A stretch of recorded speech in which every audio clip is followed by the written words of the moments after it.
Hello there, my Pursuing Freedom friends and family. Thank you so much for being with us today.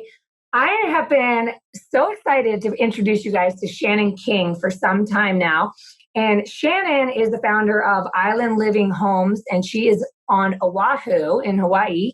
And she's been in real estate since 2000. And what I'm fascinated by, and what I cannot wait to unpack here today, is how Shannon has not only strategically built successful teams. She's done so in multiple markets, like physical locations, relocations, etc.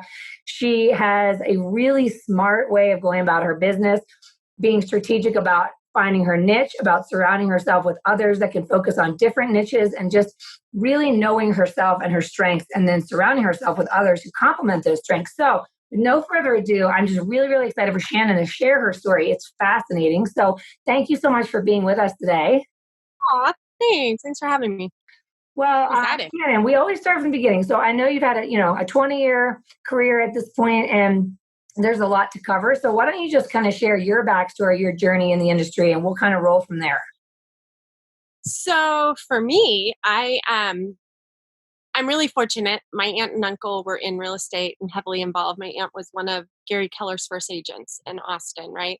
And so when I was in college at the University of Texas in Austin, they really, were investing quite a bit and kind of got me interested, I guess, a little bit. But my dad was also a home builder.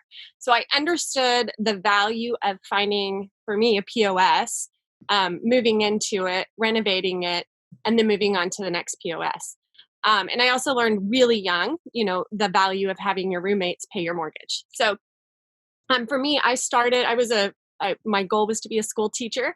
And so I just started buying investment properties for myself. And along the way, my first broker, who happened to be my agent at the time, had encouraged me to get my real estate license just to avoid paying real estate fees, because I was doing multiple transactions a year, and the real estate fees kind of add up. So I took him up on that, but not with the intent to sell real estate, obviously. But very quickly, I realized that I was able to educate my buyers, because I was really more of a buyer's agent at the time. Like I was still teaching, and I was doing it on a subject matter and with students that I really enjoyed working with. So after a very short time, I kind of just made the switch and went into real estate full time. By the time I was 23, I believe, or 24, I'd started my first brokerage, Tribella Realty in Austin. And that grew quite rapidly. And I found that oftentimes my agents were past clients, very similar to the way I was with Charles when I started. I was his client. He turned me into an agent, and then the agents turn in, new clients. And so by the time 2007 rolled around, I got married. I had offices in multiple cities in Texas. I was a, top producing agent, 100 to 150 transactions a year. We were netting, at least $1 million a year for quite a few years. And so we were enjoying the good life, but I had no time. I had no real balance. I really had no purpose in my life. And around, I guess, 2005, I met the love of my life. And it kind of really helped me change perspectives, right? Reevaluate what was really important to me. He was in the Navy, and I think that was the biggest blessing, because I remember when we met, I was not interested in leaving Texas. I had multiple offices. I was killing it. And there was no way I was going to leave to go get married and, travel the world with this Navy guy. But it was the biggest blessing, because he did force me. Like, it was my forced opportunity to move into a new real estate market. So we moved in 2007. And for those of you that were around in 2007, you realize that was the height of the real estate market, about to take the biggest plunge in 2008. So here I was in San Diego, just opened a real estate office in San Diego, had multiple offices in Texas. Real estate market crashes. It was bloody. It was brutal. Not only because I had offices with overhead and staff and copiers and printer leases and, electric bills I had to pay. But I had all my rental properties, because along the way, that's what I love doing, is collecting properties. And so we had vacancies out the wazoo. We were begging people to rent. I mean, I remember signing these poor boys up. I received like $3,200 a month in rent on this particular house. And these guys were short order cooks at the local bar. Okay. Like they were frying potatoes in the back and they were paying me in pennies and quarters and their dollars. And some months I would get $1,200. Some months I'd get $800. I did not care because that was something to pay towards my mortgage. But that to me was a really big aha moment. I realized at that point in time, I never wanted to be stretched that thin. The money I had netted the previous years on the run up was gone. I mean, I was fortunate that we didn't have to foreclose on any of our properties. And I had enough money saved, but I also lived a big life. You know, I always bought a brand new car and I was living in nice houses. And I mean, my budget at Nordstrom's and Neiman's was out the wazoo and I had a facial every week. And I lived big. I spent big. I was fortunate I had a big savings account. But once it was all said and done, I really had nothing to show for it. The good news is I didn't have to foreclose on any properties. We did sell a couple along the way to make ends meet. But that was a big turning point for me. I realized at that point, I will never have a brick and mortar office again. I switched everything to virtual, which in 2008 was really cutting edge to be 100% virtual. I also really assessed the way I spend money. I went back to being extremely frugal and very mindful of where I'm spending my money and very purposeful and really budget conscious and promised I would never be in that position again. And fortunate, the real estate market just recently hasn't had a major change of events. But at the beginning of the pandemic, nobody knew what was going to happen and everybody's panicking and they're getting PPP loans and savings loans. And fortunately, because of the lessons I learned along the way, my husband and I were not in that position. So that was pretty awesome. I felt confident I could sleep every night and I knew we were never going to be, we've already been through it and we learned, our lessons were learned. I'm from San Diego. We moved to Washington, D.C. And when I was in San Diego, I met a partner and really teamed up with her. And when I left, she still to this day is running our business. I started a company with her, Schoolhouse Realty. And that's one of the things I always do is start firms. I'm really, I think, just more of an independent broker. And then in Washington, D.C., I was there the shortest. I was only there for 2 years. From there, we moved to Italy, Naples, Italy. Did very similar things to what you've done. Wrote books, did a lot of speaking. I'm very involved with the National Association of Realtors and have been since 2005. I was at 30 under 30 that year, and it was kind of I guess I drank the Kool-Aid and I realized how much the association does for our members and our homeowners on a day-to-day basis. So all of that time I was in Italy really allowed me a lot of time to focus and get back to the association. Taught tons of, home buying seminars and investment seminars to all of the, military bases in Europe. Was a consultant with large firms, whether it be Keller Williams or Century 21 or Coldwell Banker that were opening in the European markets. I'd go in and meet with the team there to kind of educate them on how we do business on the mainland. And so from Italy, I moved to Hawaii, and here we are. Hawaii was supposed to be a 3-year term for my husband and I. After 25 years of service in the Navy, he was going to retire, and we were going to move back to San Diego, where we have our dream home, this beautiful home near the beach. And life changes. We fell in love with Hawaii, and he retired almost a year ago. Legit, probably 3 weeks from now, it'll be a year. And here we are. He's completely retired. We've decided to stay here in Hawaii and just live the dream. And so I have my firm here. I started Island Living Homes. I have a team. There's 5 girls. And yeah, we're just loving life. It's a good life.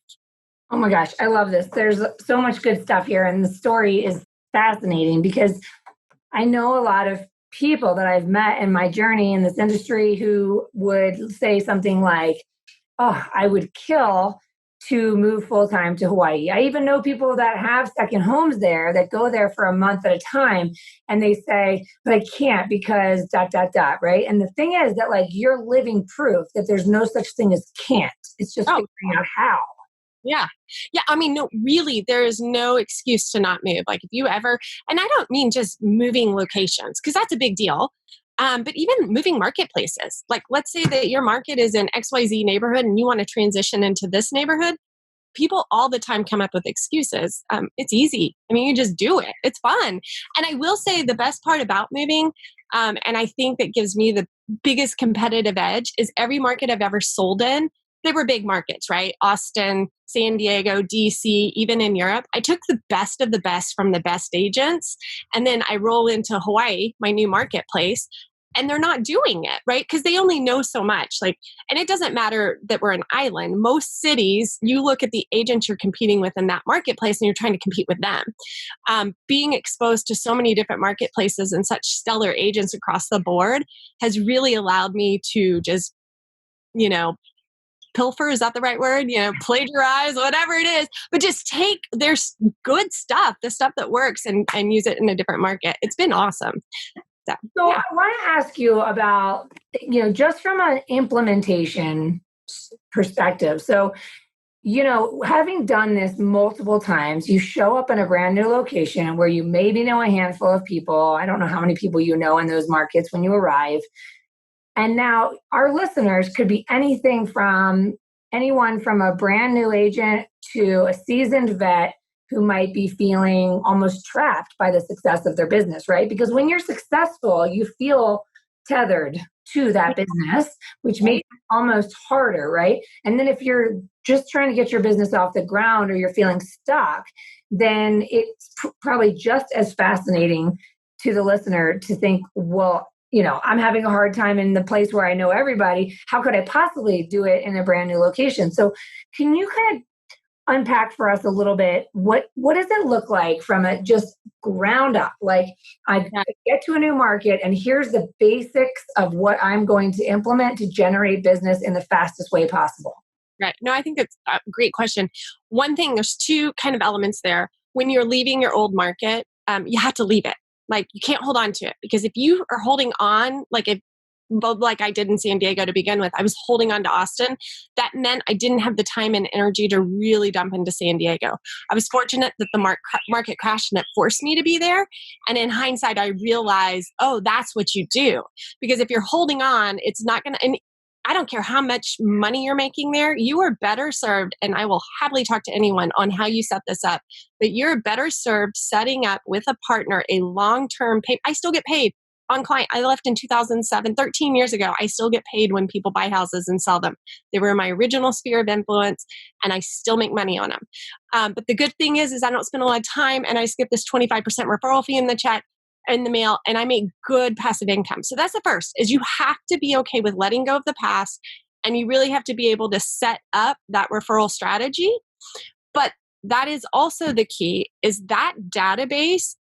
You have no idea how many of those people in Austin, Texas, knew people in San Diego. My very first client here in Hawaii came from California. It was an agent in California I had done a business deal with, whose niece was moving to Oahu. He calls me, he said, "You did an awesome job for your buyers on the other side. My niece is moving to Oahu. Can you help her?"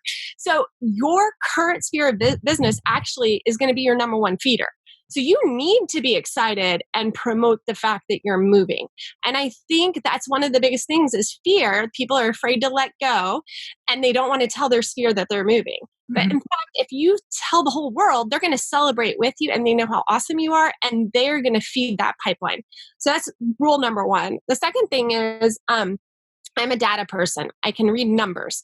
So whether I know the market or not, I can go in and I can look at the stats, and I can tell right away if it's going to be a market that I would be successful in. Meaning, you go in and you look at how many agents are selling in that marketplace, how many homes are selling in that marketplace, and is there a dominant agent? Most likely there will be a dominant agent. But how long has that dominant agent been there? Have they been there 25 years, 30 years?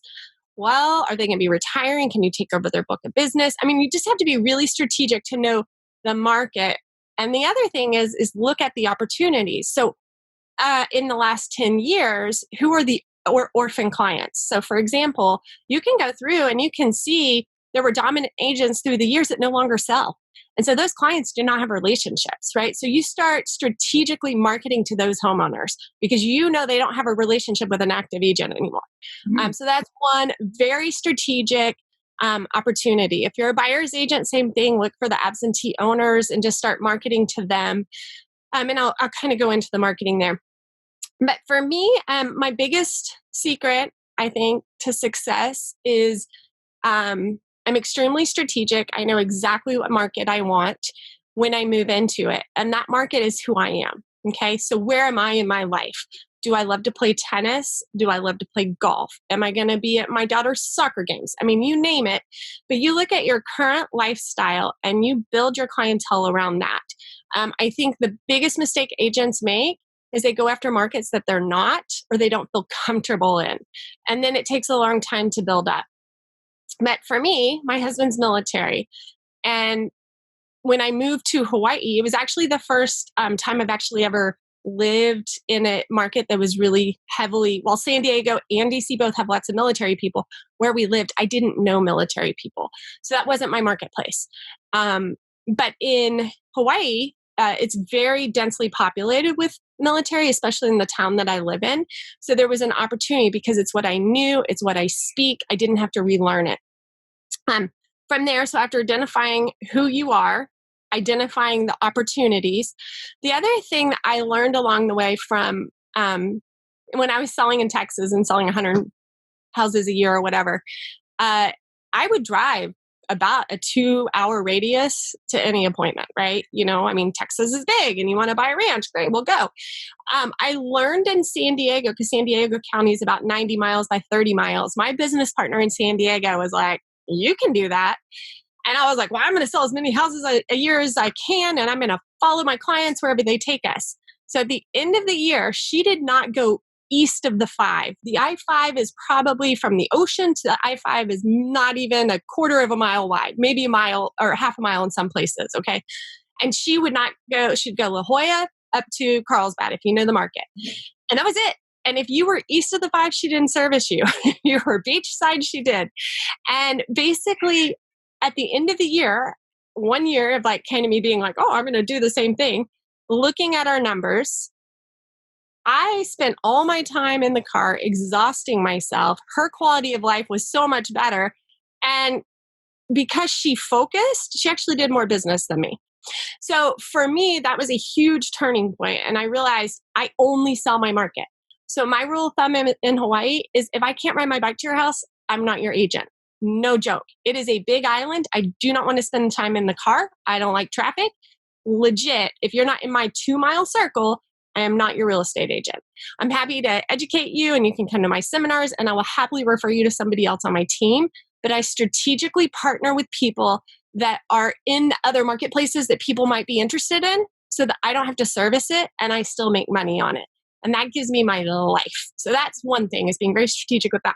But the last thing I think is a huge success. And oh, by the way, those people, they might work my marketplace. So it might be a one-way referral, but I am perfectly fine with that. Because if I get 25% of nothing, because I wouldn't take the business. Right. So getting 25% of something is way better than nothing, right? Yeah.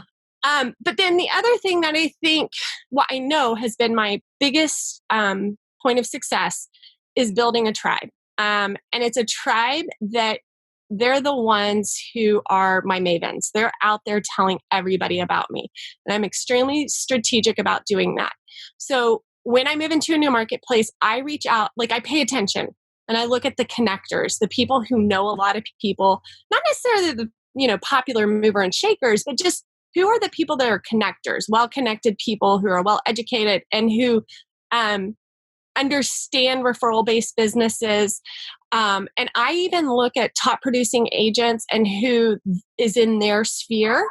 And I'm not afraid of talking to somebody who's best friends with the top producing agent, right? Because I want to know. So I approach these people and I say, hey, do you mind? I'm new here. I just met you at the soccer game or whatever. Can I take you to lunch? And I sit down with them and I just kind of listen and I figure out how I can help them, right? Like I give first before I ask. And that might take a few lunches and conversations, but I don't choose many people, like 5, maybe 6.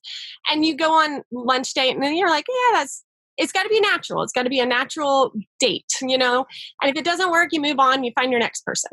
But what happens is I create a tribe with these people where eventually I start talking, like whether we're going for walks or whatever, but I eventually start talking to them about my business. And I start talking about, okay, so one of the things that I've always done is X or whatever it is you do. And you start telling them, oh, my husband and I are building apartments in Austin. We've been investors for 20 years. Like it's these little things that you tell them about yourself. But what that does is it builds credibility within the community, because then those people go tell everybody, oh my gosh, did you know? I know she's only been here for a year, but she's sold thousands of houses and they own apartments and they're building, like they're the mavens. They're out there telling everybody your story so you don't have to tell your story. And that has been the biggest, I really nurture 4 to 5 relationships. That's it. I don't worry about the whole world. I just worry about those key relationships, and those key people tell my story to the point that it drives enough business to feed my family and make us happy. Is truly what it is. But those are the people I want to spend my time with. I really enjoy those people. I really like them. I like going on hikes with them or paddling or, lunch or breakfast with them. And they're people that I see, they're in my community already, right? So I see them at school drop off or pick up. And so, yeah, that's really it, is just creating that tribe. Well, it's focus, it's simplicity, it's strategic. It's also boundaries and no apologies. And I think that's really powerful. One of the questions I would have for you is that, you've had 20 years is a significant time period to learn and develop and perfect and all these things. And so one of the things I would be curious to know is that, do you feel like if you were to start all over again, knowing what you know now, would you be just as niched and hyper-focused and hyper-local? And is that what you would advise a brand new agent to do, so that they stop trying to be everyone for everything? No apologies, just know your gifts and just be yourself. But there's got to be some consistency in the activity. So your game plan of 4 or 5 people, this is how I'm going to find them. Once I found them, this is how I'm going to nurture them. And this is when I'm going to do it. And this is how it's going to look, right? Yep. So, what is your advice to that newer agent who still feels like they're running around with a chicken with their head cut off, spinning their wheels and not getting the results that they want? Yeah, no, I think being hyper-focused is the answer. And that was, I think, kind of the key for me. My turning point was, in San Diego, when I realized I am running around with my head cut off, right? And I'm making great money, but at the end of the day, I don't have to. I can make the exact same money and not do it. Mm-hmm. So I think really honing in on what you like and who you are. Are you a first-time home buyer yourself? That is your market. Do not go after the luxury market. Are you buying a $5 million mansion yourself? Go after that market. I really feel if you want the $5 million market and you're not there yet, it will come. You can transfer into that eventually, but just focus on where you are right now. And know one thing and know it really well. And if you do it well, and if you speak real estate well, and that's that party talk, right? Like when somebody asks you about the market and you can just say, blah, that's where you get that respect. And if you can just do it well on one thing and you own when you don't know. So for example, you're at the party and you're first time home buyer agent and they're like, hey, what do you know about this neighborhood? And you say, you know what? This is my market, but let me introduce you to the best person in the room for that. They're going to respect you so much more for admitting and owning up to the fact that you don't know that market. I don't know what else to say there. But. No, that's huge. And the thing is that what's so fascinating, especially since I have grown up in the business on the lending side, not on the real estate side, is that if I was a selling agent, there is no way I wouldn't be exploring and pursuing building the referral business in markets I don't want to serve in order to streamline my own effort and activity while still generating revenue. And the other thing that's so fascinating is that so you've created multiple streams of passive income. You've got passive income from your real estate investments, passive income through referrals in this industry, and then you've got your active income. And by building it in that way, you can be even more unapologetic about saying, well, first and foremost, like when you identify your niche and you don't make excuses, you don't compromise your success. You get the same amount of success. You just get it more quickly and more joyfully. And your happiness, exactly. It's not necessarily your success that you're compromising, it's your happiness. Yeah. right? And the other thing that and my agents who come work with me, and they've worked for 12 years for big brands, Berkshire Hathaway, Coldwell Banker, and they are so used to working 24 hours a day, 7 days a week. No, you work. So for me, I'm on at 5:30 in the morning because that's just my time. And I will happily talk to anybody at 5:30 in the morning. Nobody else is up, thankfully. But I shut off at 5 p.m. And whenever I write my offers to the other agents, I give them my hours. Hey, by the way, I'm submitting this offer to you at noon. By 5 p.m., I'm going to be with my family. So if you haven't responded, I will respond to you tomorrow morning after 8. I set boundaries with my clients. I don't show on weekends, very rarely, unless it's an out of town client who has a preset appointment. And the thing I realize is when you sit down with someone the first day, you tell them, just like I have office hours from 8 to 5 because I want to spend time with my family from 5 to 8 p.m. before my daughter goes to bed. Everybody respects that. And do you know how many people will give you referrals because you live a balanced life? And it's all about happiness. It's that, I don't know, real estate can run you ragged, but if you own it and you're upfront with people about, hey, that's not my market and these aren't my hours, they're going to respect you. You're going to get more business. And it sounds counterintuitive, but I don't know. It's just. No, it's literally everything. The entire motto of pursuing freedom is that the goal is to build a life you don't need a vacation from. And the idea is that if you can design your lifestyle first and then organize your business in such a way that it supports that vision, that's the sweet spot. It's not being the top producer who has no life, who's crying behind closed doors because they never feel present with the people that they actually care about, including not just their family, but friends. Clients, when you're in that, I'm physically present with you, but I'm mentally a million miles away. And the thing is that people survive that for years or even decades in our business. They're in it, though. That's the hard. I know.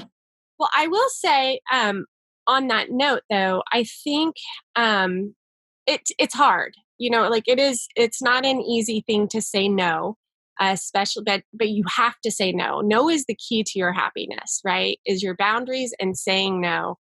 And I think it's learned over time. It doesn't happen instantaneously. And people are always afraid of missing out on business or that opportunity or whatever. But I will say, I think if you know what your end game is and your purpose, your why, it becomes a lot easier. So for example, if you know you have to have $150,000 to live on, not a penny more, not a penny less, you're going to live a good life on $150,000. Your kids can still go to private school. You can drive the car you want. You can live in the house you want, whatever it is. You design that and you set that goal. And then you can backtrack and say, okay, well, that means I have to sell 30 houses, whatever it is. Not a penny more, not a penny less. But and then you live within those boundaries. We all make choices. And when you walk into, Neiman's, instead of buying the $1,000 pair of shoes, you're going to go with the $50 pair of shoes, because that $1,000 pair of shoes over and over again means you're going to have to sell 50 houses to keep up.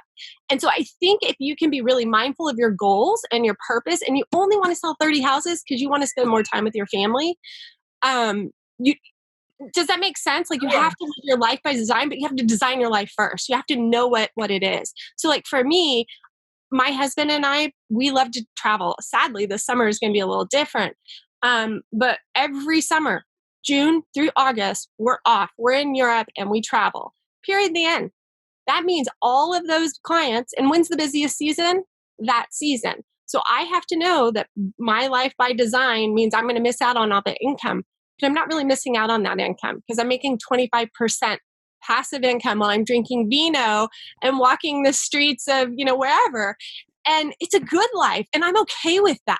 You have to say no in order to enjoy your life. You just have to be okay with what's enough.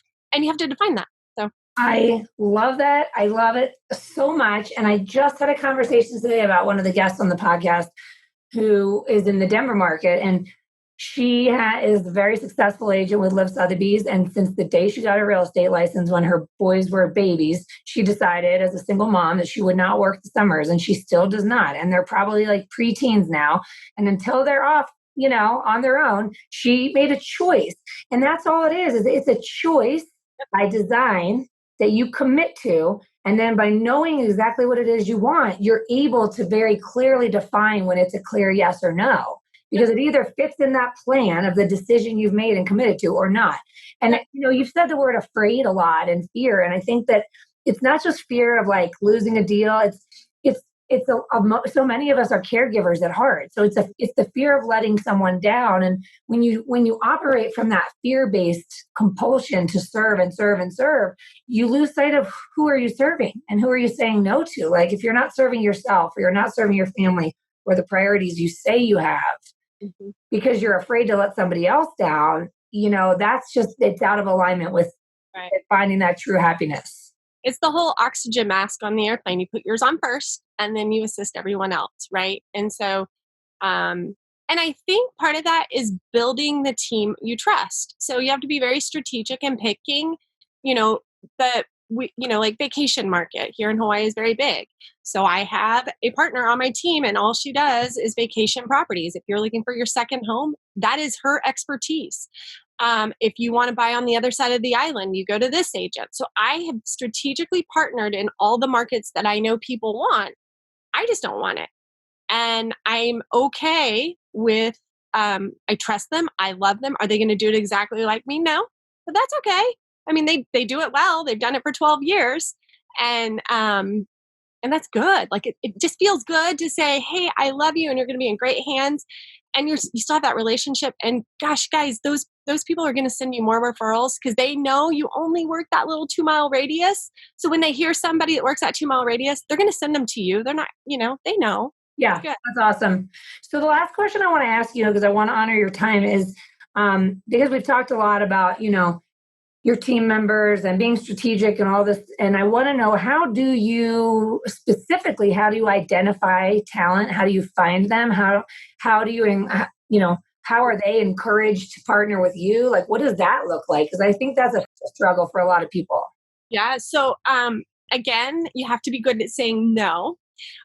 Because not everybody's going to be right for you. So first of all, you have to be really in tune with what your strengths are and what you want, right? So I know my strengths are X, Y, Z, right?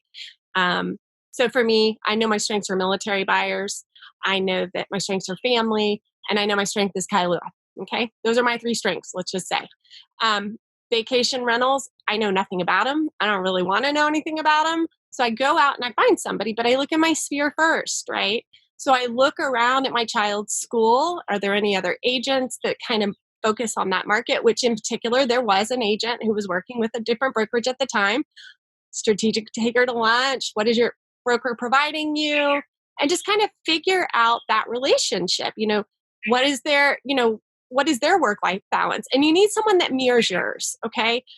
You need somebody else who has the same morals and standards and culture, like, to make it fit, because the people you're referring are going to want someone similar to you. So you just have to make sure that person is similar enough to you, but they're focused in a different market, in a different area. So for me, that's basically it, is just looking within my sphere and dating around until I find the right fit. I don't know what else to say. It doesn't happen over time. Like, it doesn't happen overnight. Also being very strategic. I had, until she just moved back to San Diego, but somebody on my team who didn't have children, and she was great with working nights and weekends, because during the day she loved going, hiking and paddling and doing all that fun stuff with her girlfriends. And so it was a really nice balance for our team, because we had somebody who could fill in when we didn't want to, because we don't work nights and weekends. But sometimes, every once in a while, you have a client who does that. So you just find the holes and you look within your sphere. The other thing is really do your research. Take their past brokers to lunch, not their current broker, but their past brokers, and ask their past brokers, hey, what do you know about this agent? I know you were their very first one. Are they trainable? Do they, really look at their sphere as well. Do they have a good book of business? I think that's kind of it. And that's, whether you're partnering with them to refer out or you're recruiting as a broker like I do. And you also have to know when is enough. Like, very, very loyal, meaning I have one agent that works the other side. I have one agent that does vacation rentals. And you find with that loyalty, that vacation agent who has a $3.5 million house, buyer who's buying a house that's not going to be vacation rental, she'll refer it to you. And, it just, the loyalty, like they see you doing it, it's reciprocated. So awesome. Yeah. Wow.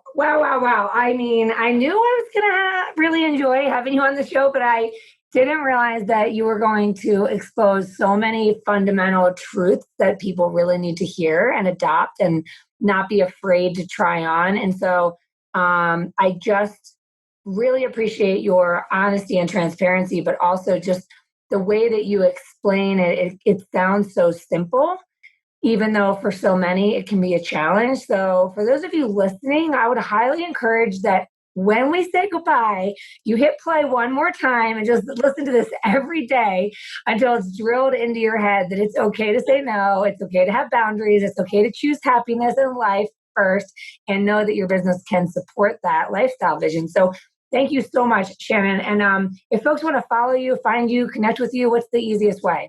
Yeah, so I'm Shannon W. King. The W is quite important on Facebook and Instagram.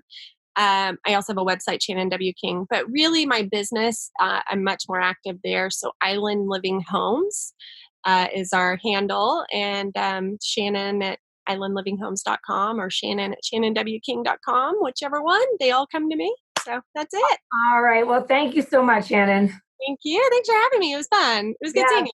It was awesome. And for all of you guys listening, I hope that you're just as excited to go on and implement. And as always, if you have the moment, I would so appreciate if you could find the little pencil wherever you're consuming this content and leave a review, because it helps us continue to attract these amazing people like Shannon who will help you on your journey to building a life you don't need a vacation from.